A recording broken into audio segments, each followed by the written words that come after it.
সম্প্রতি মমতা বন্দ্যোপাধ্যায় বললেন যে একেবারে বিজেপিকে হারাতে গেলে সমস্ত বিরোধী দলকে একসঙ্গে জোট বাঁধতে হবে এবং তৃণমূলকে যদি তৃণমূল একেবারে আহ্বান জানাচ্ছেন বামপন্থী থেকে শুরু করে আল্ট্রা লেফটিস্ট যে কোনো দল যদি তার সঙ্গে জোট বাঁধতে ইচ্ছুক হন তারা যেন তার সঙ্গে তাড়াতাড়ি যোগাযোগ করেন। আপনারা কি বলছেন?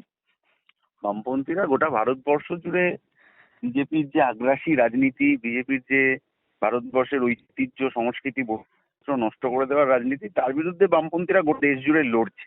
কিন্তু এই লড়াইতে কখনো দুর্নীতিগ্রস্তদের সাথে নেওয়া যায় না। পশ্চিমবাংলার পার্সপেক্টিভে ভবিষ্যতে বিজেপি যাই করুক না কেন বামপন্থীদের প্রতিরোধের মুখেই তাকে পড়তে হবে। মমতা বন্দ্যোপাধ্যায় যেমন ভাবে নিজেদের দুর্নীতিগ্রস্ত নেতাদের জেল থেকে ছাড়িয়ে আনার কিছু ব্যবস্থা করেছিলেন বোধহয় বিজেপির সাথে কথা বলে, উনি বরং ওই দিকটাতে মন দিন।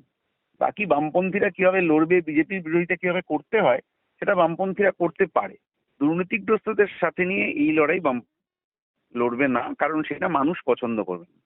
যদি তৃণমূল বামেদের কাছে আসে আবেদন নিয়ে, বামেরা কি সেটা গ্রহণ করবে? কোনো প্রশ্নই নেই।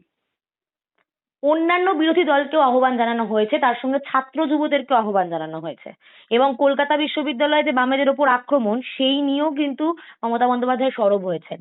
এই বিষয়টা কিভাবে দেখছেন? গত 15 বছরে তৃণমূল যতগুলো আক্রমণ করেছে তখন কিন্তু ওনাকে সরব হতে দেখা যায়নি। আজকে হচ্ছে যে বিপদে পড়েছেন বলে এইসব করছেন, এগুলো যে আসলে ভেক, মানে এগুলো আসলে যে দরদি সাজার প্রচেষ্টা, এটা বোঝা যাচ্ছে। ফলে বামপন্থীদেরকে তৃণমূল দলটাকে নতুন করে আর চিনতে হবে না। তৃণমূলের স্বরূপ গত 15 বছর ধরে বামপন্থীরা দেখেছেন। সেই যন্ত্রণার বিরুদ্ধে, সেই আগ্রাসনের বিরুদ্ধে, স্বৈর শাসনের বিরুদ্ধে লড়াইও করেছেন বামপন্থীরা। ভবিষ্যতেও সেই লড়াই হবে, বিজেপির বিরুদ্ধে হবে।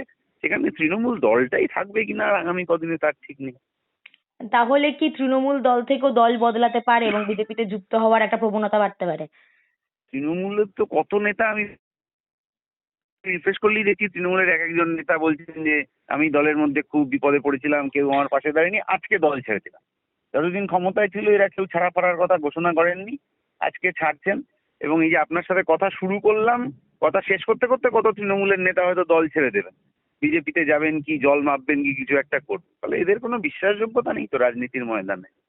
আচ্ছা, 2011 সালে আমরা দেখেছিলাম যে যখন বামেদের হারানোর প্রশ্ন উঠেছিল তখন বিজেপিকে কিন্তু আহ্বান জানানো হয়েছিল এবং মমতা ব্যানার্জি বলেছিলেন যে ফ্রন্টে রেখে লড়াই করব বামেদের বিরুদ্ধে।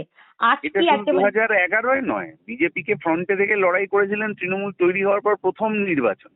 ফলে তৃণমূল বিজেপির সখ্যতা বহুদিনের, এবং এই সখ্যতার জন্যই সম্ভবত তৃণমূল যতদিন রাজ্যের সরকার চালিয়েছে কোনো দুর্নীতিগ্রস্তদের ইডিসি এর কোনো শাস্তি হয়নি। তাহলে এখন নতুন সরকার এসছে, আমরা দেখতে চাই সেই দুর্নীতিগ্রস্তদের শাস্তি হয় কি হয় না। ঠিক আছে, ঠিক আছে, থ্যাংক ইউ, থ্যাংক ইউ। ও, হ্যাঁ, thank you, রাখলাম, thank you. হ্যাঁ।